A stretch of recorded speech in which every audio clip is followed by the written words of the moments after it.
Jesus' very last act on earth is also one of his most puzzling.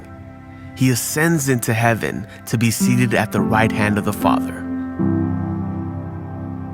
On the surface, the ascension appears to show Christ leaving our world. But if we see the ascension resulting in less of Jesus' presence instead of more, then we are missing out on a powerful truth about the ascended Jesus.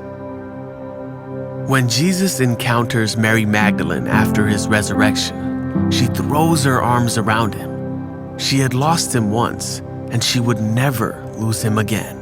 But Jesus says to her, "Don't hold on to me, Mary, for I have not yet ascended to the Father." One could assume that Jesus is saying this because his resurrected body is sacred, but later Jesus invites Thomas to touch his wounds, so that can't be the case. Jesus knew the fear that Mary felt, thinking she had lost him forever. So through his reply, Jesus is saying, if you let go, if you let me ascend, you'll have access to an even stronger relationship with me. Mary, the way I am right now, there's a chance you could lose me. But if I ascend to the Father, you will have me forever, and nothing will ever be able to take me away from you.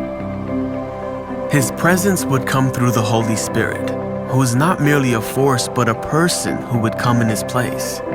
Jesus said, "Unless I go away, the advocate will not come. But if I go, I will send him to you." And one of the roles of the Holy Spirit is to reveal Christ to us. This is why Jesus said that through the Holy Spirit, he would finally show himself to his disciples. The implication is that the disciples did not and could not truly know Jesus until he went away bodily and returned through the Holy Spirit, which is encouraging for us to see, because you might be under the impression that if only you could have lived and walked with Jesus, that you would know him better than you do now.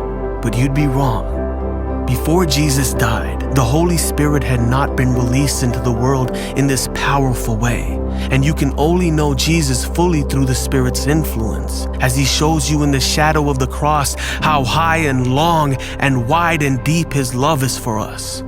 In other words, through the Holy Spirit, you can see Christ and know his presence and his love better than the apostles on the night of the Lord's Supper. So the inevitable question is, are you living like this is true? Are you living like Christ is more accessible now than he was when he walked the earth? Jesus has made his intentions clear. He left heaven and all of his glory for your sake, and through his ascension, he has made himself infinitely available to you. Christ has drawn near to you, so draw near to him.